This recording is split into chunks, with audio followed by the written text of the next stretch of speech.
Marc-Olivier Fogiel. Pas besoin d'Henri Salvador pour s'endormir de temps en temps au théâtre quand la pièce est nulle. Ça arrive, Oh, Julie. qu'est-ce que c'est que ça? Allons. Eh bien, à Londres, des acteurs vont monter une pièce qui se vante d'endormir le public. C'est un peu le monde à l'envers, votre truc, Stéphane Bakowski. C'est Bonjour. tout à fait le monde à l'envers. Marc-Olivier Fogiel, bonjour. Oui, c'est ça. C'est effectivement le cauchemar absolu pour un acteur quand il monte sur scène. C'est à la limite le bâillement au premier rang, ou alors pire, effectivement, le ronflement qui vient du fond de la salle.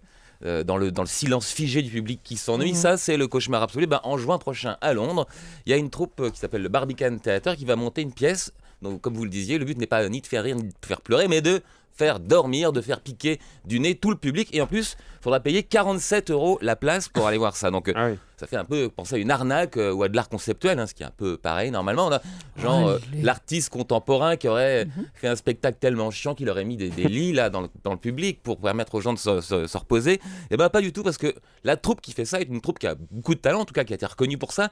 Figurez-vous qu'ils ont reçu déjà 4 Olivier. Donc rien à voir avec vous, Marc-Olivier. C'est Laurence Olivier, évidemment. À quoi ça fait référence?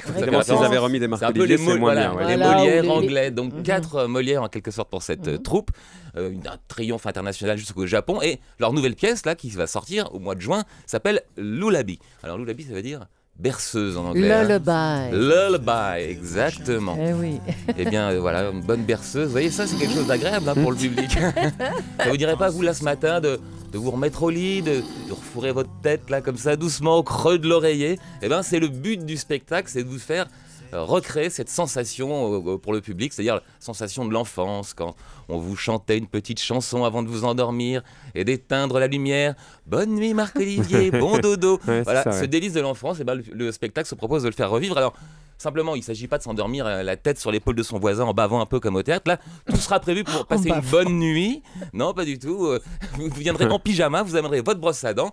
Et puis le spectacle commence à 22h30. Toute la nuit, les comédiens vont vous raconter des histoires qui font rire, qui font pleurer, qui font rêver, qui font dormir. Et le lendemain matin, les comédiens vous amènent le petit déjeuner au lit. Formidable. Et vous vous réveillez en pleine forme au théâtre. Alors, simplement, c'est 47 €. Tandis que nous, en France, on a exactement la même chose grâce au service public. Ça s'appelle France Télévisions et c'est gratuit. Vous direz ça, Rémi Fimelin, Oh invité là là là là, de Jean-Pierre c'est Elkabbach.